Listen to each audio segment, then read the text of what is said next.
Son de la tarde. Bueno, doña Consuelo, habíamos convocado desde la primera hora del programa. Saludamos a Melton Pineda ya. La bazooka, el tamayero mayor que está aquí. Me escribió una señora saludándote y que qué bueno que estés aquí. Así es. Tenemos ya. Charlie Mariotti me llamó, me dijo, oye, qué buena química. Tenemos ya en la línea, doña Consuelo, al doctor Carlos Salcedo. Carlos Salcedo está en la Carlos línea. Salcedo, uno de los mejores juristas que tiene el país. Así mismo. Carlos Salcedo. Seco, sacudido y me dio por buen cajón. Y serio. Y serio. Carlos, buenas tardes, Carlos. Buenas tardes. Tú sabes que yo los quiero muchísimo a ustedes, pero los quiero más a ustedes porque está Consuelo ahí. Lo sabemos, patrón. Tocamos colita ahí, doctor. Muy bien. Carlos, como decía la señora del anuncio, muchos gustos. Mire, Carlos, no, de hecho, el otro día me llama Ángel, le digo, Ángel, porque eres tú te voy a responder, pero yo si Consuelo no respondo, ¿eh? Qué lindo.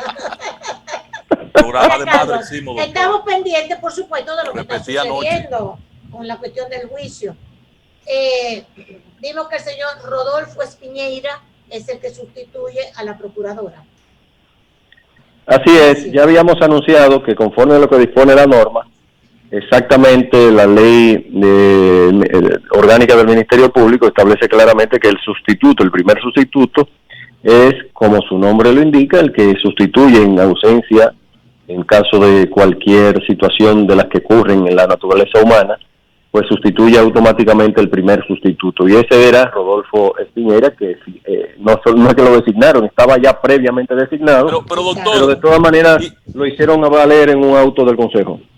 Sí, pero ¿por qué si es de oficio, de facto o de hecho el sustituto, tiene que ser bajo una resolución, validado por una resolución del Consejo? Bueno, miren, recuerden que es un acto formal. Mira qué es lo que pasa, Ángel. Se trata de una inhibición formal que hizo la magistrada Miriam. De hecho, ustedes recordarán que el tribunal aplazó para fines de que se cumpliera el trámite de la inhibición. No es solamente que Miriam lo declarara, la magistrada Miriam Germán Brito declarara la inhibición, sino que eso entraña un procedimiento. Ese procedimiento implica una declaración formal, un trámite interno, para fines del conocimiento del Consejo, y el Consejo tiene que dar cuenta de eso y pare una resolución, dando constancia de que efectivamente esa inhibición primero fue aceptada, porque se puede o no aceptar, se puede aceptar o no aceptar. En este caso fue acogida la inhibición, no es obligatorio que sea aceptada, se acogió porque se condice, se corresponde con lo que establece la norma. Y luego de dar constancia de esa situación y acoger la inhibición, tiene que dar constancia de quién finalmente también ocupa su lugar. Es sobreabundante, como tú dices, Ángel, pero no sobra. Y lo que en segundo lugar, doctor, lo que abunda en derecho. En segundo lugar, doctor, hoy vimos de nuevo un retraso en el inicio de entrar al fondo, con incidentes nuevos, pero con este tema que ustedes plantearon de que entregue el Ministerio Público los archivos permanentes de los que fueron desconectados, desvinculados del caso, desencartados. ¿En qué se sustentan ustedes? ¿Por qué ese elemento es trascendente para sus clientes? Mira, Víctor Díaz Rúa fue el de la solicitud inicialmente. Nosotros sí teníamos en agenda eso, como es decir, en el caso de Andrés Bautista García. ¿Por qué? Porque el día 25, luego de conocido este tema, precisamente de los, para nosotros una sorpresa inenarrable, porque un acto tan trascendente, en el caso más famoso y más trascendente en materia de persecución de la corrupción a lo largo de la vida republicana, como es el caso de Brecht, finalmente, si ustedes se enteraron del archivo provisional, el país entero lo hizo. Pero ¿y qué pasó? Que en este caso no se enterara de los archivos definitivos desde septiembre del año pasado. Algo ocurrió ahí, y lo que yo he denunciado públicamente es que hay que publicar qué fue lo que pasó. ¿Qué hicimos nosotros? Ayer solicitamos formalmente al PETCA y a la Procuraduría General de la República que nos hicieran entrega formal de cada uno de los 8 archivos definitivos que se produjeron en favor de esos 8 imputados. Lo mismo hizo en el caso de Víctor Díaz Rúa el día 25, una solicitud de manera similar. Ahora, ¿qué pasa en el juicio? ¿Cuál es el alegato? Si nosotros no tenemos esos archivos definitivos, no podemos conocer su contenido. Y el contenido puede hacer variar la estrategia de defensa de cada uno de nosotros, los imputados, particularmente quienes lo solicitamos, Víctor y Andrés Bautista, pero los demás se sumaron a la petición. El Ministerio Público tiene un plazo de 3 días para esa entrega. En el caso de Víctor Díaz Rúa, como fue el 25 y ellos estaban recusados, no podían actuar. Por lo tanto, tenían un plazo ahí suspendido y la entrega, en el caso de nosotros, como fue ayer que lo solicitamos, se debe producir a más tardar el día lunes. Por lo tanto, entonces el tribunal reconoció que ese trámite no se había cumplido, que todavía el Ministerio Público tenía el tiempo para hacer la entrega, que no estaba en falta todavía, y lo que se imponía entonces era simplemente aplazar la audiencia para darle el tiempo al Ministerio Público a que cumpliera con el voto de la ley. Porque de ahí, del contenido de esos archivos definitivos, podemos nosotros deducir o inferir algún argumento de defensa que se haya producido como consecuencia de esos archivos. Pero además, ustedes recordarán que Wilson Camacho anunció al país, a través de uno de los medios de comunicación en ocasión de una entrevista junto a la magistrada Miriam Germán y Genevieve Reynoso, que esos archivos lo iban a investigar porque eso podía producir, en el caso de la investigación que se estaba abriendo, alguna investigación suplementaria, pero no es solamente del caso de los casos nuevos, sino que hay que ver si esto tiene un impacto en el proceso que está ya conociéndose ante el primer tribunal colegiado. De ahí la importancia entonces, como lo hizo el tribunal, de reconocer la existencia de esas solicitudes, del plazo de entrega que tiene que ser en el que nos debe entregar el Ministerio Público y las inferencias, las deducciones que nosotros podemos tomar como consecuencia de la lectura, análisis y estudio de cada uno de esos archivos definitivos. Pero entonces, se desprende de ahí, escúchame, doña Consuelo, se desprende de ahí, don Carlos, que Camacho no tenía conocimiento de esos archivos. Él dijo eso. Bueno, él dijo públicamente aquel lunes que él se enteró cuando llegó al PETCA, la Procuraduría General Especializada de Persecución de la Corrupción, lo cual entonces entraña que ninguno de los ministerios públicos que estaban litigando el caso desde el inicio no sabían de eso, porque él ha sido dentro del, junto con Milcíades, los más relevantes en la litigación del proceso. El líder, y ahora el líder por naturaleza, porque es el director del PETCA. Por lo tanto, al ser sorprendido, lo raro es que no haya sido de su conocimiento de la existencia de esos archivos definitivos cuando él era el litigante principal del proceso junto con Milcíades. De ahí que a Camacho que me perdone, pero yo lo dudo que él no conociera de eso. Pero mira, eso atenta grandemente contra el debido proceso, puesto que el derecho de defensa puede verse lastimado ahí. No obstante, pero está salvado, doctor, con la resolución de hoy. Con la decisión con la de hoy. No obstante, doctor, hay otro incidente que se ha planteado por parte de la defensa de Ángel Rondón, y es el hecho de un recurso de casación que hay contra el auto de apertura a juicio, toda vez que no se habían entregado en aquel momento eventualmente los elementos recursivos para poder entablar la defensa pertinente. ¿Tiene alguna opinión al respecto? Mira, ya esto es un hecho fallado, es decir, el tribunal rechazó esa solicitud de suspensión o de sobreseimiento, primero porque no está previsto en el código el sobreseimiento en ocasión de esas decisiones, y luego son decisiones que, aun cuando hay alegatos de vicios constitucionales con los cuales nosotros estamos de acuerdo en el fondo, sin embargo el tribunal ya dio eso por un hecho cumplido, es decir, rechazó ese sobreseimiento, se ejerció el recurso de oposición contra esa decisión del tribunal y el tribunal ratificó la decisión. Por lo tanto, eso ya no paraliza el procedimiento, el proceso, aun cuando Ángel Rondón no esté de acuerdo. Carlos, yo oí que ustedes van a someter a Jean Alain, al ex procurador. Ya nosotros lo sometimos, ya lo demandamos. Ya lo demandaron. Ya lo demandamos por la manipulación del proceso para perjudicar a una persona. Y eso en la Constitución y en la Ley Orgánica del Ministerio Público está castigado con indemnización a favor de aquel que ha sido perjudicado por una manipulación o el hecho de usted asociarse, coaligarse con funcionarios del Ministerio Público, como fue el caso, para manipular, desnaturalizar y usar abusivamente el poder. Usted lo que tiene que cumplir con la ley y la Constitución. no ser un instrumento para tapar gente y para incluir gente que inmerecidamente están ahí.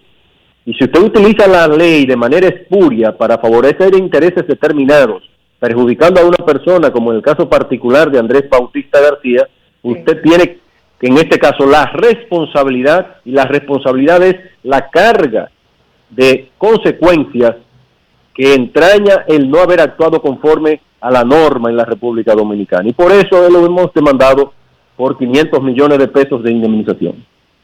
Wow. Que es un tema que estaba en la agenda suya, en la estrategia suya, mucho antes de salir de ese cargo. Sí, el país lo sabe. Nosotros Claro. estamos ahora inventando ¿cómo se llama? La fórmula del agua tibia. Ya lo habíamos anunciado. Sí. Y además anuncio, sí, que no es solamente una demanda civil. Nosotros estamos preparándonos de cara a las acciones penales por las actuaciones que de manera totalmente torpe, de manera descuidada, pero de manera deliberada también por parte de Jean Alain Rodríguez y parte de su equipo, será encausado en su momento por prevaricación, por coalición de funcionarios, por falsedad, entre otros tipos penales que están siendo identificados. El que la hace la paga. Es decir, usted que se acoge a un régimen de consecuencias desde que usted jura cumplir la ley y la Constitución y las atribuciones propias del cargo. Si usted incumple ese mandato constitucional y legal, usted sufre la consecuencia. Mira una cosa, Carlos, que también me interesa. Ustedes, se habló desde la Procuraduría, dice que había la posibilidad de buscar nuevas acusaciones, nuevos expedientes acusatorios. Y entonces ustedes hicieron, los abogados de la defensa, hicieron una serie de aclaraciones el día atrás. ¿Se puede variar el documento que ya está preparado con el que están buscando a esta persona y añadirle nuevos elementos a ese documento con el que se está buscando ahora?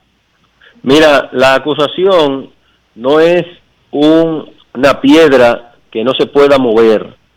Es muy difícil, sin embargo, cuando aparecen elementos de tal naturaleza que pueden incidir en la acusación ya presentada en contra de los imputados, como es el caso, el Código establece precisamente que cuando hay, en este caso, hallazgos nuevos, cuando hay cuestiones decisorias, caso fortuito, fuerza mayor, que puedan hacer variar la acusación, entonces esta acusación puede dar lugar a una investigación suplementaria y variar su contenido. Es lo que puede ocurrir como consecuencia de los archivos definitivos.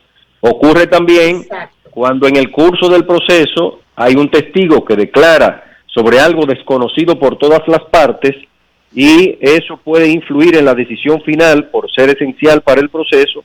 También se puede modificar la calificación jurídica durante todo el curso del proceso. Pero en este momento sí se puede variar la calificación, la acusación, si los hechos son relevantes. Ahora, Carlos, sí. En la etapa que está el juicio. Milton quiere preguntar. Un minutito, papá. Sí. Milton, Doctor, adelante, que ya había dicho que le preguntara. Doctor, una Vamos cosa. a perder la línea. Ustedes están pidiendo los 6 expedientes archivados. Primero se dijo que provisional, después que 8, Milton. Porque entienden... 8. ¿Cómo? 8 Milton. Porque entienden que en esos expedientes hay elementos que pueden favorecer aún a los que están imputados. Porque yo creo, por ejemplo, que el caso de Roberto Rodríguez y de Yu Vázquez fueron 2 barbaridades. Solamente por persecución política. Y de Andrés Bautista. Y Andrés. Y Andrés Bautista. Bueno, que hay elementos en los que están archivados que pueden favorecer a los que están imputados. Sí. ¿Ustedes entienden eso? Mira, efectivamente, ¿por qué la importancia del aplazamiento para que nos entreguen los archivos definitivos? Porque nosotros no hemos estudiado, porque no lo hemos visto, los contenidos completos de cada uno de esos archivos, porque no nos los han entregado.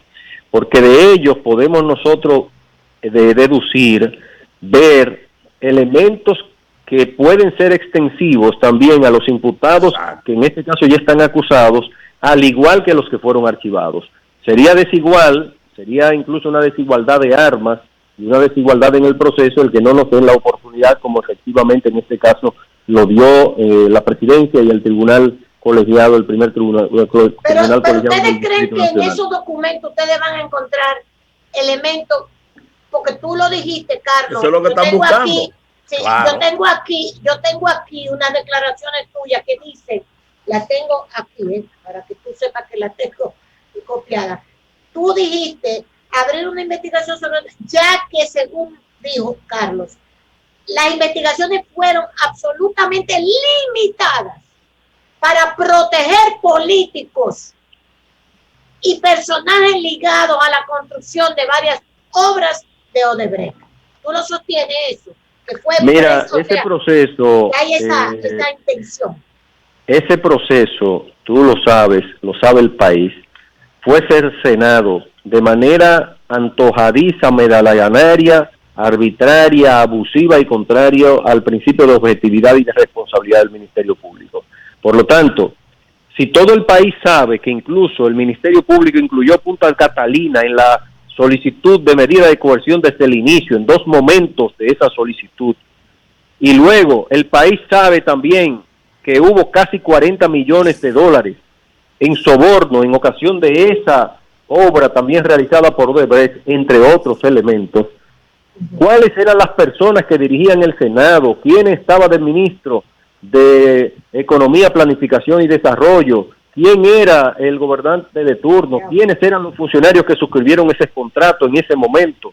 ¿Quiénes fueron los legisladores que aprobaron todo eso?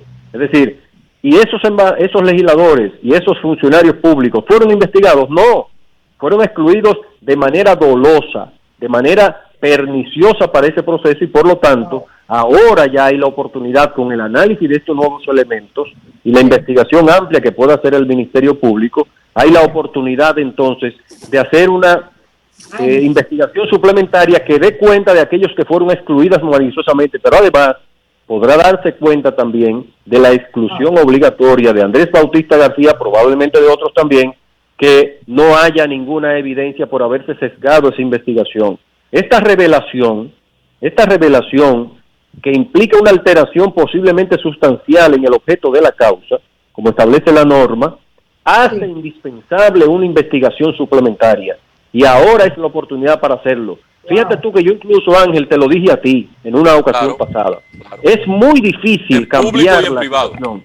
Claro, muy difícil. Solamente que aparezca un elemento, una revelación, un elemento sustancial que pueda hacer alterar el contenido de la acusación, porque pueda variar el objeto de la causa. Y fíjate tú cómo ha aparecido, por lo menos en principio, habría que ver el contenido de cada uno de esos archivos provisionales, de esos archivos definitivos, pero además, como el Ministerio Público anunció en voz de Wilson Camacho que iban a hacer una investigación amplia, incluso Jenny Berenice Reynoso dijo que iba con todo, ¿verdad? Contra todos, y para todos. Con todo, es decir, contra todos. Con todo y contra todos. No va a haber exclusión. Aquí sí ahora no hay exclusión. No fue como cuando dijo Jean Alain. Son todos los que están y están todos los que son. Ni era una cosa ni era la otra. Ni estaban todos los que debían ser, ni estaban todos los que son. Estaban ahí no eran todos. Ni los que estaban tampoco eran a lo mejor lo que le correspondía estar ahí. Exacto. Por lo tanto, es una oportunidad de oro que nos ha dado este proceso en este momento, para que salga una investigación verdaderamente seria, cosa que no se hizo anteriormente. Don Carlos. Sí, dime. Yo me quedé hoy y sigo como enchivado en cuando veo los abogados de algunos de los implicados, casos de los abogados de Ángel Rondón, que insisten en posponer, en incidentar para que no se entre al fondo. Es posible que en la próxima sesión, ¿para cuándo está convocada primero?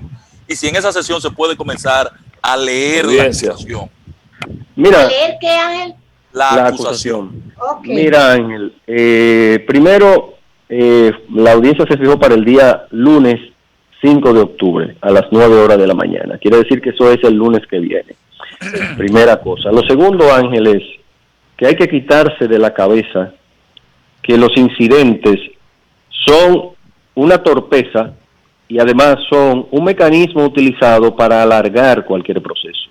Los incidentes, si están previstos en la norma como estos, son en procura de una buena administración y justa justicia, valga la redundancia, es decir, para una buena administración y para tutelar derechos. Precisamente si no existían estos mecanismos, tú lo que simplemente irías a la horca sin ningún tipo de forma de pararla, a la guillotina ipso facto. Ningún tipo de pataleo. No, y no son pataleos, doña Consuelo, son simplemente incidentes previstos en la norma. Defensa. Claro, no, espérate, que no está exactamente, los incidentes son mecanismos de defensa para la protección de los imputados frente a un Estado que está persiguiendo a estos imputados y que tiene todas las herramientas, las agencias públicas de la fuerza, en contra de estos imputados, más el Ministerio Público, que tiene toda una estructura alrededor de la fuerza. Y aparte de eso, frente a jueces imparciales que dictarán una sentencia. Pero para que la sentencia se legitime en el proceso, y es lo más importante, es decir, para que tenga valor, ¿por qué los juicios son públicos? Para que la gente sepa de las falencias que tiene un proceso, de las protecciones que hay que darle a esta gente, porque si finalmente se procura y se obtiene una sentencia de condena, por ejemplo, y no se ha respetado el debido proceso y los incidentes simplemente se le da de largo, se le da de lado y se manejan como si fuera efectivamente eso, con lo que la gente piensa que es para dilatar, efectivamente entonces la sentencia no se va a legitimar, es decir, no tendrá ninguna fuerza moral ni ninguna fuerza normativa que sirva de ejemplo y disuasivo para todos aquellos ciudadanos que se puedan ver enfrentados a la norma, que puedan infringir cualquier disposición del Código Penal o de las normas de tipo penal. Bueno, se lee en la próxima reunión, en la próxima sesión. Bueno, vamos a ver, yo pienso que pueden surgir cualquier tipo de incidentes que puedan hacer posible el aplazamiento. De parte nuestra, de parte de Andrés Bautista García, nosotros tenemos la verdad, sabemos que él es inocente, sabemos que no hay pruebas contra él y que la acusación no tiene fundamento. No le tememos al juicio de fondo, todo lo contrario, pero si hay un incidente poderoso, trascendente como este, nosotros vamos a respaldarlo o vamos a tener la iniciativa para hacerlo. Por favor, Carlos. Un abrazo, Andrés, bien grande. De parte bueno, un abrazo a ustedes, se les quiere mucho. Un abrazo a usted, patrón. El doctor Salcedo, don Carlos Salcedo. Nada fácil. Nada fácil todo. Bueno, señores, yo creo que vamos a la